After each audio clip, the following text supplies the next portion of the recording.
I'm Eva from Smart Forests, and we create a new investment asset, which is tokenized tree, and it's like physically growing tree with its digital certificate. And all this thing is made for people who would like to save and earn in sustainable way. Also the ones who have a small or mid-sized investment portfolio and looking for some kind of tangible asset. Good morning, my friend. Well, good morning from the United States, and it's good afternoon for, where are you? In Poland, currently. So this is one of the things where I love so much, where I'm so lucky and I'm so happy that I get to work with people from all over the world. So this makes me so happy. So before we start talking about your business, I want to learn about you. So tell me who you are. Have you been in Poland your entire life? Like, what's your backstory, your education, before we talk about the business? Yes, sure. Basically, I was born in Poland. I'm originally Polish. And I've been here for several years. Like, I finished my studies in Poland. I finished journalism communication. And after that, I started to migrate, we can call it like that. I started to travel, I started to live abroad. And since already 7 or 8 years, I'm living in different places. So I used to live in Germany, in Georgia, in Serbia, in Portugal, just short period of time, in Russia for a year, and so on. And what was it that made you, I mean, for a lot of people tend to enjoy being at home. What was it that made you interested in just traveling into different locations, and not just traveling and going on holiday, but what was it that made you want to live in those areas? Well, I guess that was the issue from my home, that my parents were not very keen about any kind of traveling. So when I turned adult and I moved to another city, one of the first things I done, I hitchhiked to another country, to Lithuania. Yeah, and from that moment, I started to travel frequently. And later on, I decided that travel, it's not enough actually to understand the local, let's call it like climate, but also local culture, how the people are thinking, etc., etc. And I decided to live in different places. Okay, so you just said the key word where I think about hitchhiking, and I think about all these bad movies, like the movies depict it in certain ways. When I was younger, hitchhiking was like a way of life that people would do all the time. But then you started hearing about those bad stories, and people don't talk about it anymore. Were you by yourself? Why did you find that this was the way to go? Because I'm going to say, you're a beautiful woman, and you're hitchhiking through your areas. Where did that come from? And I mean, and not only where did that come from, but how did you get the guts? Especially because your family did not travel a lot. Actually, when I was hitchhiking, I was mainly hitchhiking with somebody, either a friend of mine, like either female or male, didn't matter at that point. And basically it started because, well, we were students, so we were on a short budget. So that was the way how you could move kind of quickly, at least quicker than on foot, and in a much affordable way. Also with learning a lot of from local culture, because the first touch we always had with different country were through the drivers. They were taking us. And I was hitchhiking actually for the Baltic countries, Russia, well, Italy, and that was a kind of difficult experience with Italian drivers who are crazy and kind of, let's call it like macho attitude. I tried in Portugal actually with a bunch of friends. But that was a disaster. We were waiting like, I guess, 10 hours to get any drive.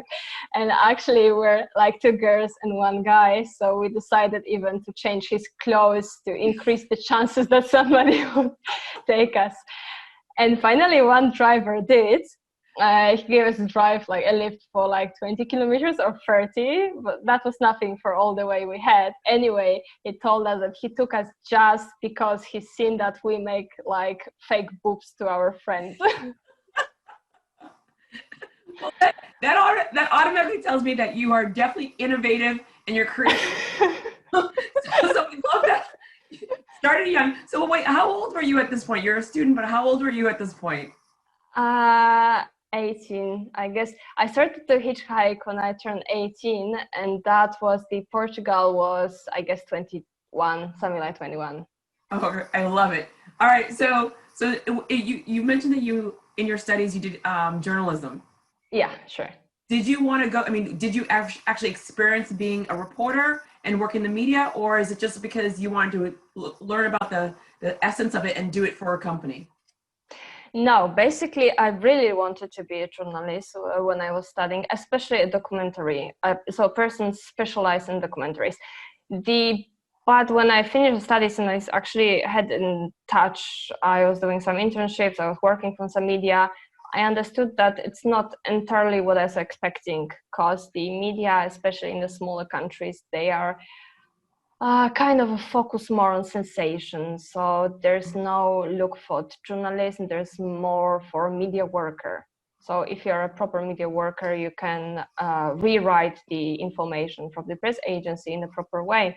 Then obviously, at least in Poland, the media, it's a place where you could work.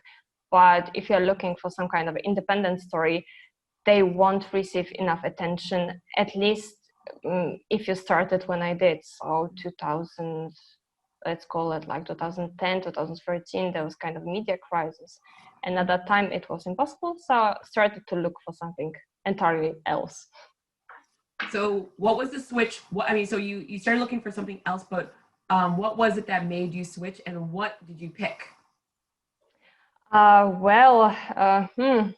was actually, I was looking for different professions. So before I became entrepreneur, I used to work in a casino, for example.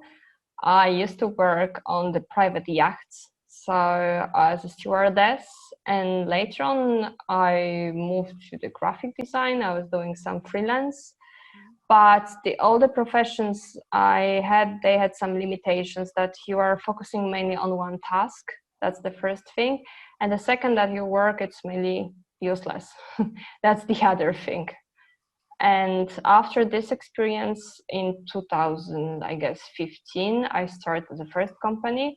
That was the distribution company of organic cosmetics. So I was importing cosmetics from ex-Yugoslavia countries, Macedonia, but also from Europe, from Czech Republic, from Slovakia to Poland. And I was selling them to the B2B clients and also to the B2C. So I had own internet store at that time. So this is where it's very interesting for me. Your parents didn't travel that much, but then you started traveling.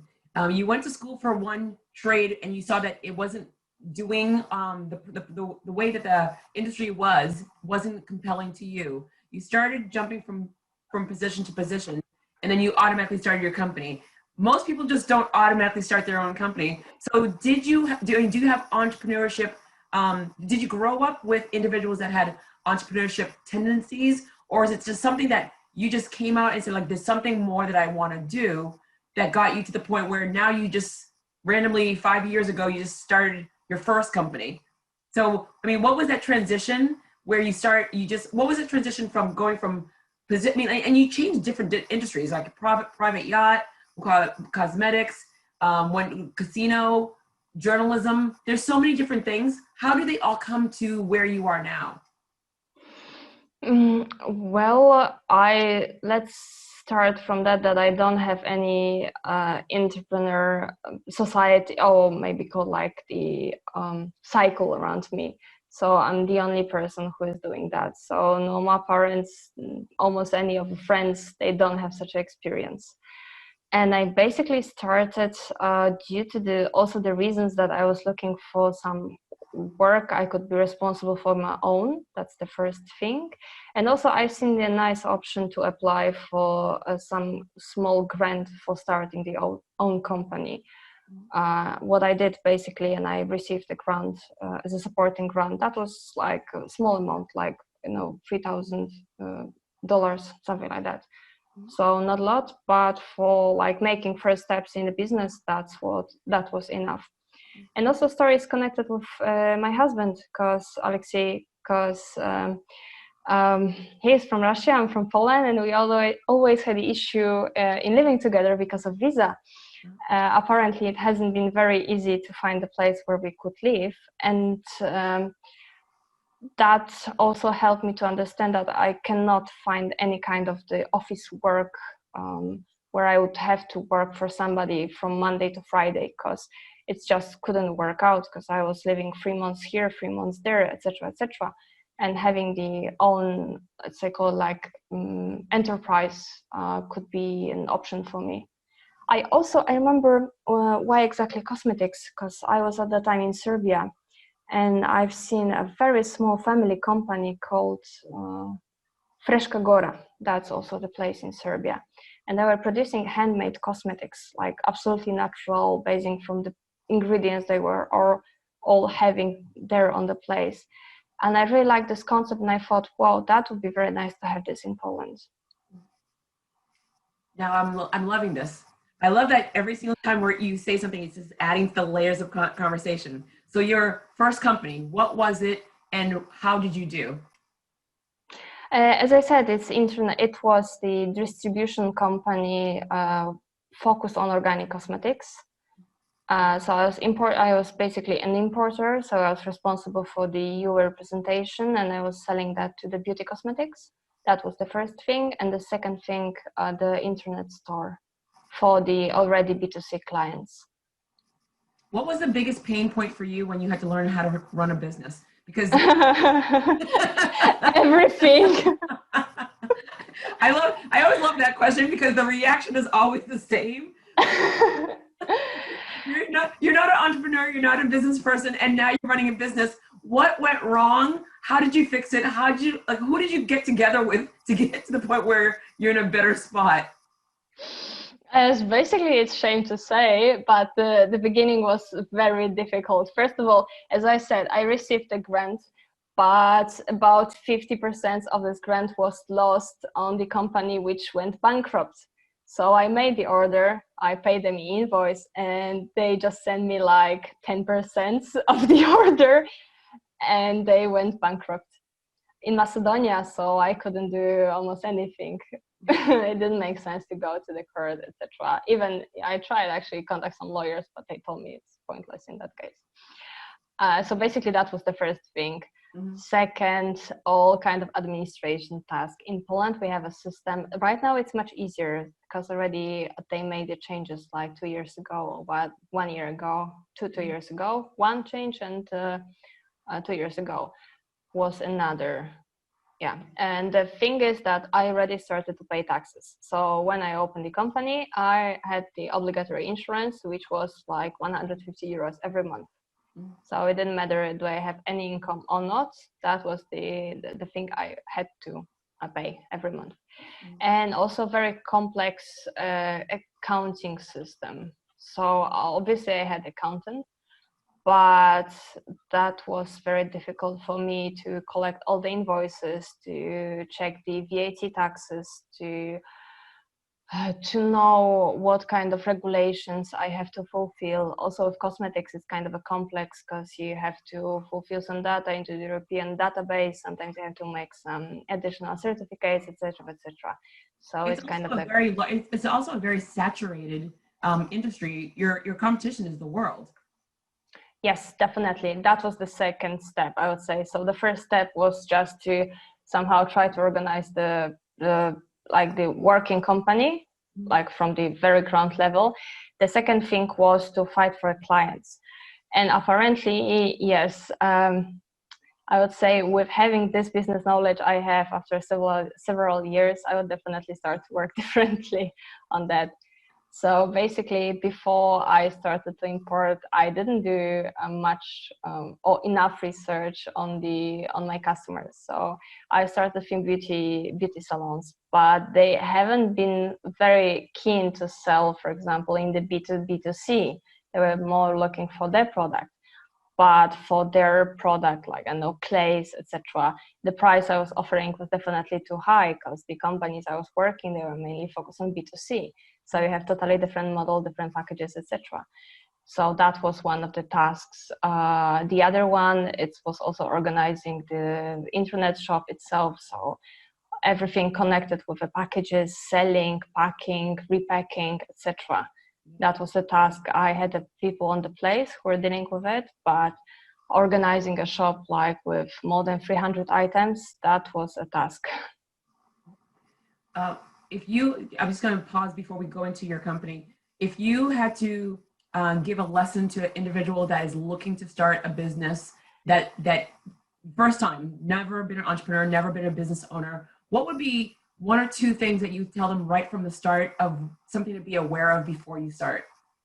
Yes, wait with the opening the company. That's the first thing. So do your research, check your markets, check your demanding. And if you're sure that there's the demand for your product, then start to formalize all this stuff because you're going to be very busy with it. I'm just going to give you an example. A friend of mine, she's just started her own company and she's doing the peelings from used coffee wastes. I'm not sure if you know. It's like coffee grinds. So Yes, exactly. But the grinds which are already blended, so it's what is left from the cafe, wherever. And basically, they started. I mean, we had some talks, and I was sharing my experience that okay, you have to check first if there will be anybody interested. Then you have to think about the prices, because obviously you have some costs you haven't thought before. So you have to also do this kind of a fit. But if you're gonna put too high price, then nobody's gonna buy it. And obviously, she made everything she wanted to do the other way. I guess every entrepreneur will gonna go through this way on his own. Anyway, just to make it short, my tip is check your product first, then think about being like legally, let's say, like proper.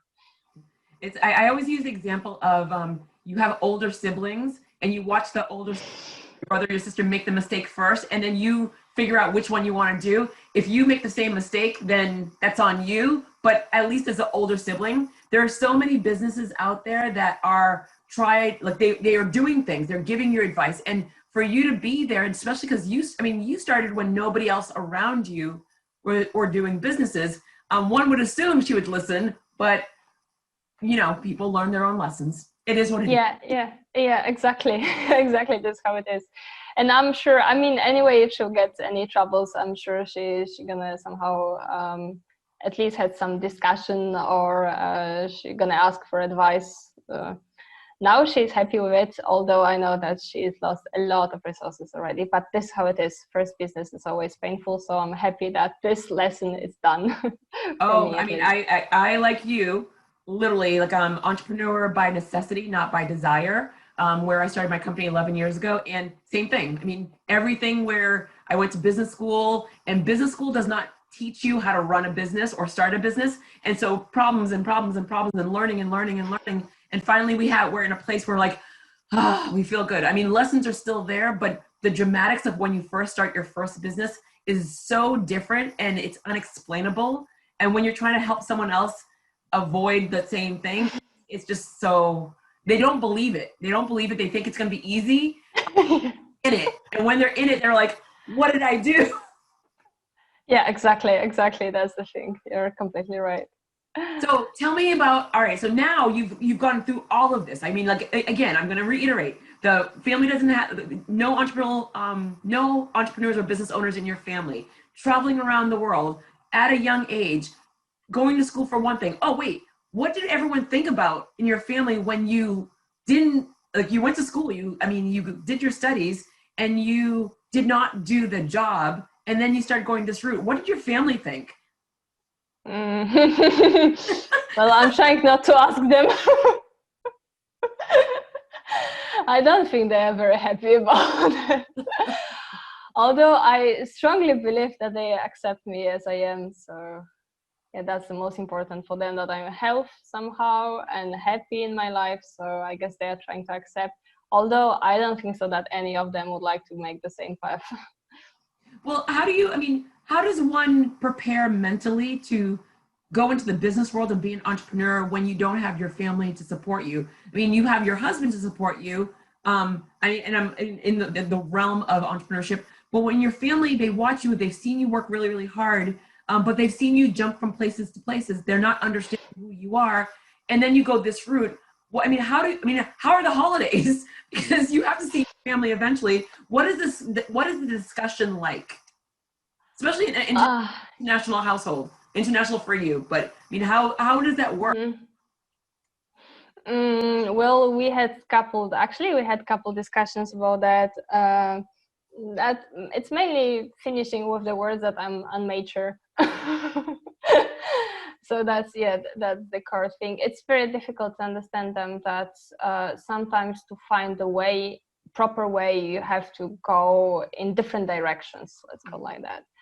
That losing the path, you see that the issue is that they are used to the old type of businesses, old type of work. My mom, she worked in a hospital for 44 years, and my father, he was a mechanic in one place for more than 30 years. So for them, changing a profession so often and changing the place and changing the concept general, it's kind of not understandable. Although they are not somehow trying to, I think they got used after some years already, so they are not pushing me, at least at that moment. Are you the only child? No, I have older brother, and he has the proper profession. He's working in the town hall, like director of something, so chef of something, I don't know exactly. And he's working there since already 10 years. He got a mortgage, he has a child, so yeah, he's somehow fulfilling the parents' desires. Well, they have him to be traditional. You can be non-traditional. That's a good thing. So about your business, like walk me through, what is your business? What do you guys do, and how did you create it? We basically, we make investment in trees in forests affordable and available for everyone.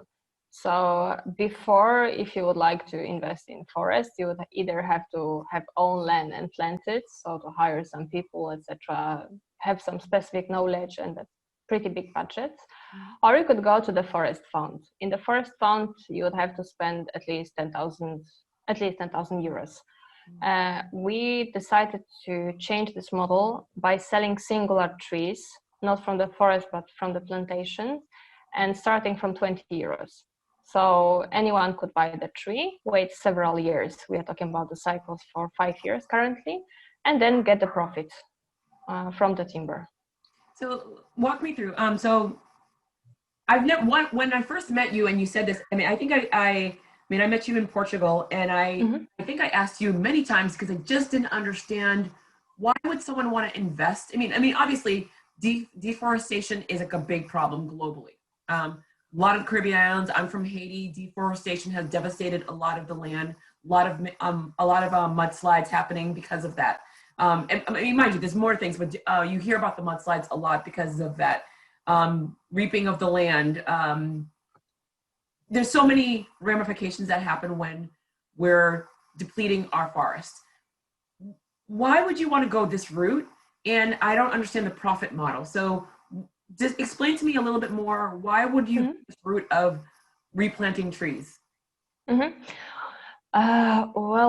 Currently we are not focusing as much on the replanting, more on creating own plantations. And we are working with a species like Pawlak trees, which are kind of it's called like 50 years old innovation in the forestry market. It means that you cut them, that they grow again from the same root. And basically the timber, it's having, you see the tree when it's small, it has a small value. When it's growing with the years, the value being perceived in timber, but not only, also in collectible value in CO2, it's growing. Just to give you some numbers, we talk about the initial investment of 20 euros. After 5 years, you could expect at least 32 euros from one tree. And we already have pre-orders, and we make the customer development with people who wanted to invest with us in our trees. And basically reasons were very different. For example, I was talking with a client who wanted to invest for his retirement. That's kind of the often option. I mean, often we hear something like that. And he told me that, okay, I'm going to work for like 20 years or 30 years more. Well, 1 tree per month. Okay, I'm going to order this and this amount of trees, for example. the other client we had, he wanted to buy also several trees per month to later on go there to the plantation, cut them, bring them to Germany, and build own house. I love that. Yeah. That's amazing. No, seriously, that's amazing. So I go in, because again, I'm going to bring it back to, I basically come in, I sign up. This is like stocks, but for within trees, correct? Am I? Okay. Yes. And so I'm coming in, and if I want to buy 10 trees, 20 euros per tree. Yes. And when is what's my return? Like, what's the return, and when is my return? So the individual that wants to buy the trees, he chops them down. So he's actually taking the value of the tree itself. Am I selling the tree? Am I like I'm still trying to clarify exactly how the process works for an individual like myself, where I invest a lot in real estate. And so can see the value. I see the reports that come in, the updates. And I invest in commercial real estate a lot more, because you can actually see right now where they're refurbishing, the updates, something that's new, something that's old. We're always getting reports, and then we see our return, whether high or low. So if I'm buying 10 trees from you, what happens? Basically, the model will be slightly different. Currently, we are going to launch the real sales like the beginning of October, so pretty soon. Currently, you just have to write the email that you're willing to buy the tree, basing on the smartforest.world page. So you could go there, look for the trees you're interested, then send the email in how many trees you're interested. And apparently from October, you could go to the web page, buy the tree, and when we accumulate enough, we are talking about currently about 10 hectares of first plantation also being planted at the beginning of November. We pass the money to the planter. Planter is preparing all the work connected with the trees. And within the 6 months period, that's strongly dependent on the weather, especially in the European climate, the tree will be planted.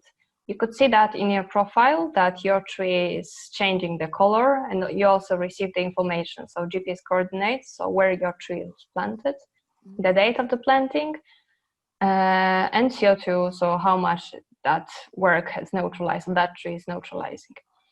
And basically, we are aiming to do the 1 year reports. So there'll be information changing about the status, but the value of the tree can also change, like based on the mathematical model, how the timber is growing within 5 years. Obviously, with some corrections, as I said, 1 year or twice years, that's also depending on the nature of the tree. And we talk about the short cycles, so 5 years. So you could expect your profit within 5 years, plus half a year if something gonna go wrong. That's the agriculture, that's kind of the obvious thing. And we could talk about 10%. So again, from 20 euros, it's gonna be 32 euros within 5 years. So the interesting thing about that, and you mentioned it a little bit, was the weather. What if there's a fire? What happens? What if obviously the weather, flooding, the climate is changing every single day. The value of wood, where if you are going for cherry, if you're going for, random, like which one is more popular? Because obviously you could see when silver is up, gold is down. Or when gold is up, silver is down. How do you change those numbers and the profit value for the individual when all these different elements are right in your backyard? Basically, we start from the insurance. So the insurance company is making the insurance, average agriculture insurance for the plantation. That's also important for the clients to know that we are not cheating them. There's a document in that there is such a plantation has been insured.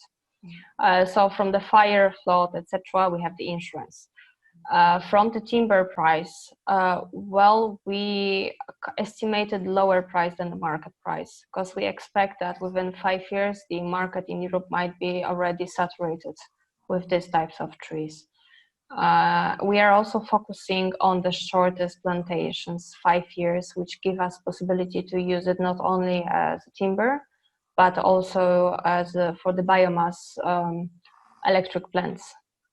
So that's also an option. So this case, we have more options where to sell the wood with, as I said, this price, we can guarantee it's below the actual price of the market. How are you seeing, so you're going into this, so in regard to the finance part, you're seeing a little bit more women that are in this field, but not a lot. in the timber field. I don't know of many women in this field. So are you the only one? I mean, are there more women? Are there more? Because you're bringing in two worlds that are not very saturated with women. And so how are you doing, and how are you gaining that respect of the knowledge and getting the individuals to jump on board of what you're doing?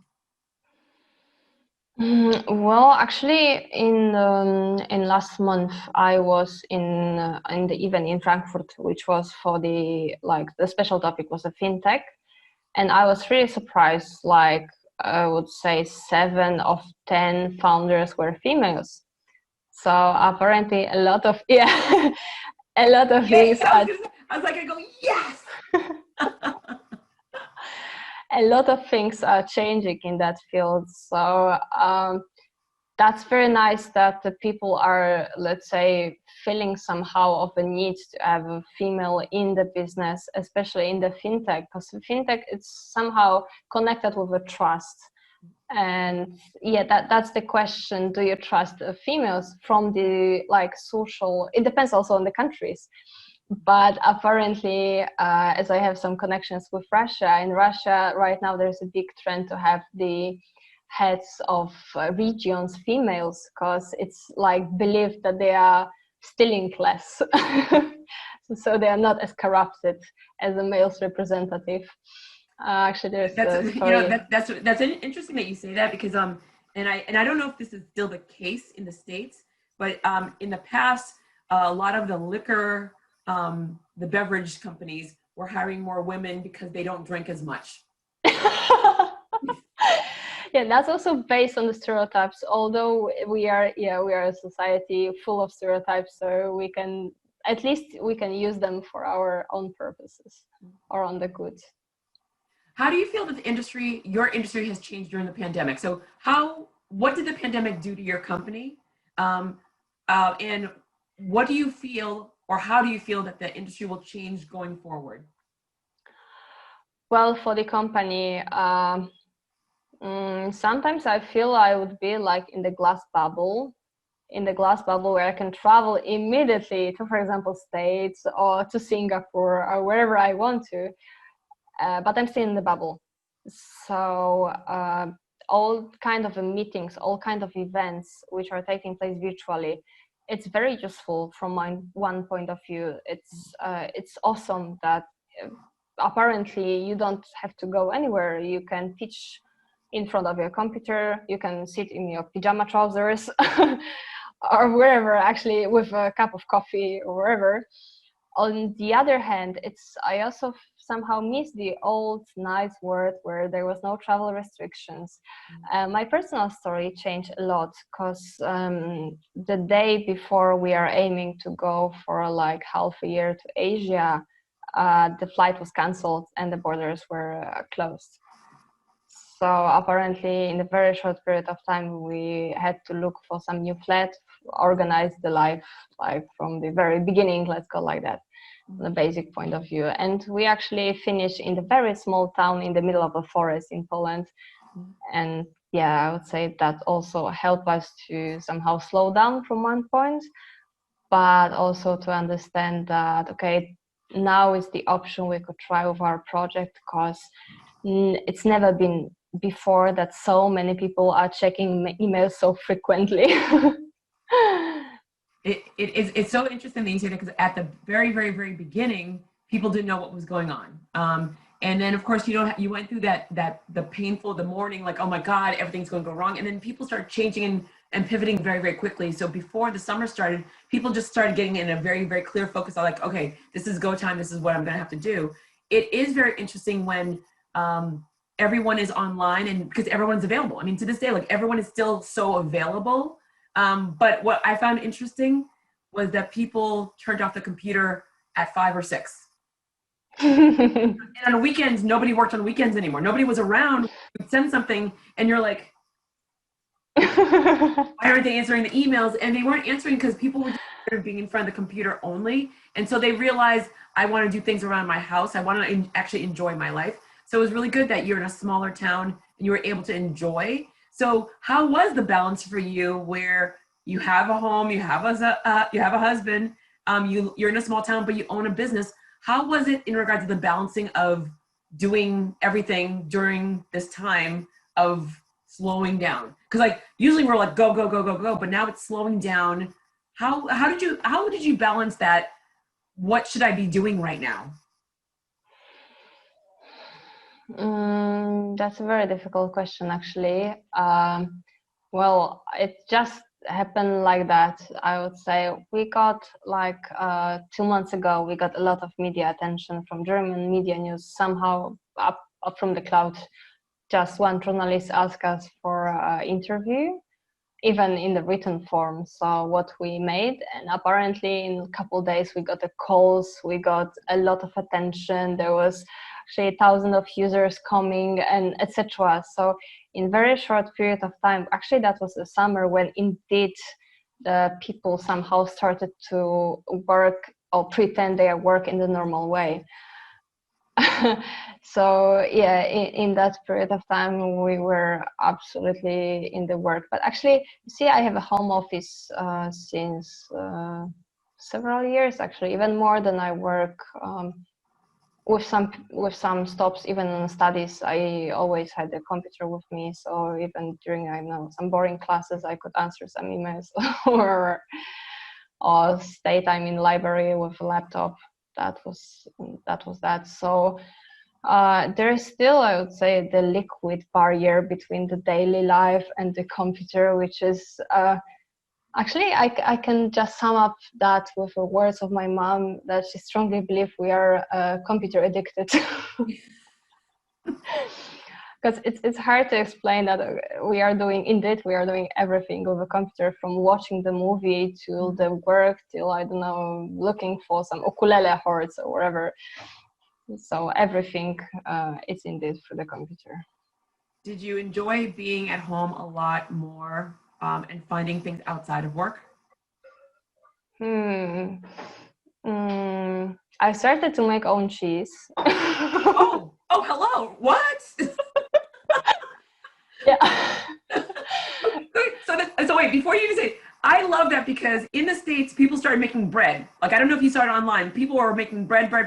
No one's told me that they made their own cheese. So, all right, you gotta walk me through that. Like, do you own a cow or a goat that you're like what do you? No. I just buy milk from the store, and I basically have some like cheesemaker starters with different bacteria and different substances I use to do like mozzarella, for example, etc. But actually, I also made own bread. But that was the period before, so I was doing a couple of breads, even with this.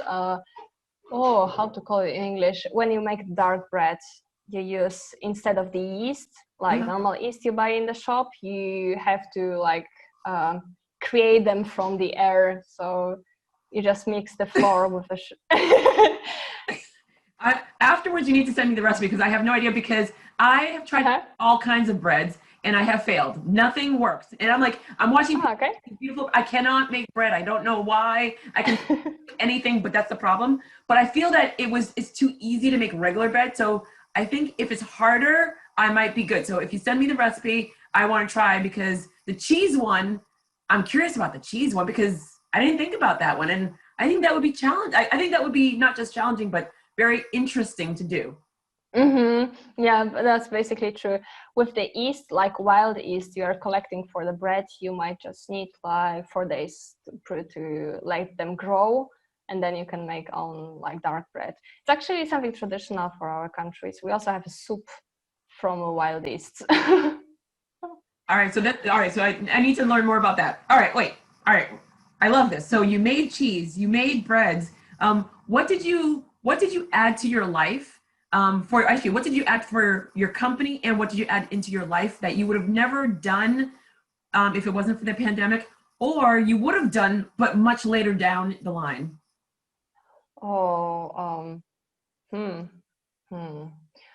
Well, for the company, I started to take part in much more conferences, because before the day is just 24 hours. So if you decide to go somewhere, then at the same time you cannot be in different events. And nowadays you just open one computer on one event, the other one on the other. And basically you're in two places at the same time. I've done that. You see. And from my personal life, well, actually, you're right that the pandemic changed a lot in the daily schedule, and I understood that indeed the time I spent at home, it's somehow a working time more. So I started to listen podcasts, so listen different audiobooks and listen different YouTubers on different topics. And I'm listening to somebody smart, and I'm, for example, washing the dishes or whatever, or doing some small stuff around the house. I have adopted so many different podcasts, audiobooks, when I go running, when I go walking, in the morning, when I'm going towards the sunrise, all these, the audiobooks and the podcast can be with you everywhere. And so that learning is continuous, which is really nice, because you're right. When you're at a conference, you're sitting tight, and sometimes you're at the conference, but then you're checking emails. And so time has added so much where we can slow down, but not, for us A-types, slow down, but not really slow down, but a lot slower than usual, which is really great. What are the things that if you, how big is your team? 3 of us currently. So it's me, Alexei, who is the CEO and another founder. And we have Grisha, who is somehow helping us. And right now there's a new person, Vitalik, who is helping us to do the iOS application for the smart forest. How are you keeping them motivated during this time? Regular meetings. That's the only thing you can make. So once per week. Actually, with Grisha, Alexei, he's in touch with, I don't know, 2 days, 1 time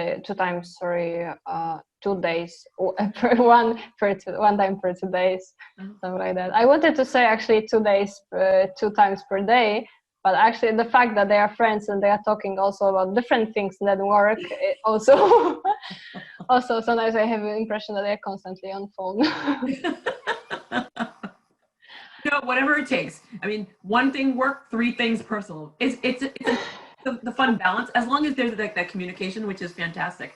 All right, so my last question to you is, if you had, and I ask this of everybody because work is, we're all working really hard. We're all like making sure that we can see 2021 and be in a better position that we're in 2021. And you've done so much, and the way that you've like gotten to this point has been so, it's so admirable, because being a business owner is hard. Being an entrepreneur and an innovator is challenging because people just don't get it, or don't see the vision that you see, that you've created, which I love that you've done that. So I always want to end all conversations with 2 questions. If you were going to have a personal and a professional ask of anyone that's listening to you right now, what would be your personal ask, and what would be your professional ask of anyone that's listening to you? Well, it's easier to start from professional. Well, we very need legal advice, and that's a funny story connected with it, because when I last time talked with the lawyer and explain all the business process, which parts we have to protect from legal point of view, etc., he Googled, and after several years, he told me that he doesn't have any idea, but he knows some nice startup called Smart Forest, which seems to do almost the same. So most likely they will help us. So definitely, actually, to ask the question of the lawyer, are you looking to branch out into other countries? I know you were mentioning it a little bit, but are you looking to branch out into other countries? And will you have to deal with a different lawyer in different locations, or will you have this one lawyer eventually on your team, or advising you to know the different laws in different locations? Well, basically we are starting, it's one of the reasons we are starting in the European Union. So basically we are looking for the lawyer who is very much into the general European Union, let's call like a laws. Because it's you have different laws here. You have the agricultural law, you have the asset financial law, etc., etc. So it's indeed, from legal point of view, it's very difficult issue to resolve. that's why yeah, we are still looking for any kind of support. Okay. Later on, yes, we are not sure either as a team member, but for sure as outsourcing. So constant cooperation. And what would be your personal ask? Well, I really hate winters. So especially, you know you're from Poland, right? yes. Just want to make sure. Okay. Yes, we have. Actually, we have not as bad winters. I used to live in the winter in Russia, in St. Petersburg, and that was the worst. I've seen the picture. I've seen actually the sun just on the pictures. So no sun at all. And basically, yes, as I said, I hate winters. So I would like to somehow move or run away from the winter this year, but I'm not sure with all the travel restrictions will be possible. I really hope it will. Well, I think that we're going to get, I mean, again, I don't know for this year, but I think more and more the restrictions will be lessened. Crossing my fingers, because the same thing with me, I want to, and I can't wait to, I'm always on a plane somewhere. And so I already know that 2 places that I want to go to Iceland and or Dubai. So because there's direct flights from Boston, and friends in, my brother's in Dubai, and I have friends in Iceland. And so I figured Iceland would be easier because it's the fastest one. And even if just to be able to go away for 48 hours, I will take it. I will totally take it.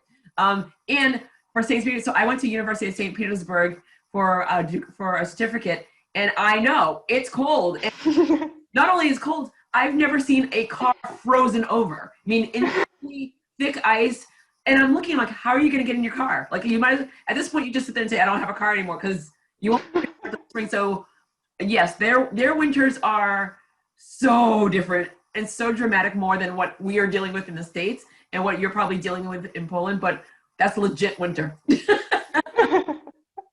Oh my God.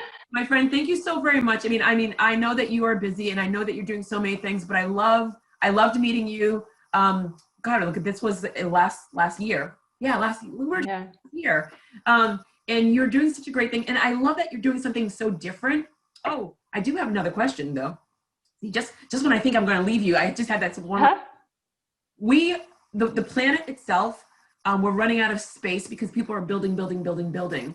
How will your company continue to grow when there's so many people building and killing off all the forest lands? Actually, according to the United Nations, there is a place for at least 1 trillion trees for the planet. So I guess it's enough for us. Okay. All right. Perfect way to end. Oh my God. Thank you so very much. You are fantastic. And literally, like, later on the year, for some people, I'm going to come back to you at the end of the year. Some people, I'm just going to come at the beginning of the new year to see how did you do? Where did your company go? Better, worse? I want to hear the stories, because I want to continue letting people know of all these great stories that are happening all over the world. So thank you. Thank you. Bye-bye. Bye.